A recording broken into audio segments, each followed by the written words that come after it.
இந்த மாதிரி கால் முட்டி பாதம் இது எல்லாத்தையும் சேர்த்து வச்சுட்டு இப்போது லோயர் பாடி ஸோ இந்த இடுப்பை மட்டும் என்ன செய்யணும்னா அப்படியே லெஃப்ட் அண்ட் ரைட்டில் வந்து மெதுவாக ட்விஸ்ட் பண்ணணும். இந்த மாதிரி வலது பக்கம் பெண்ட் பண்ணி உங்களோட கால் முட்டியை கீழே வைக்கணும். அதே மாதிரி அடுத்த பக்கம் கால் முட்டியை இந்த மாதிரி கீழே வைக்கணும்.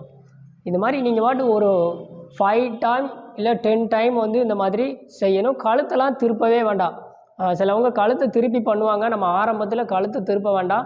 இந்த மாதிரி லோயர் பாடிக்கு மட்டும் இந்த மாதிரி லெஃப்ட் அண்ட் ரைட்டில் வந்து நம்ம பயிற்சி கொடுக்கணும்.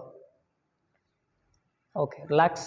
ஸோ அதுக்கப்புறம் காலை நீட்டி வச்சுட்டு நல்லா மூச்சு இழுத்து விடணும் 2 டைம்ஸ்.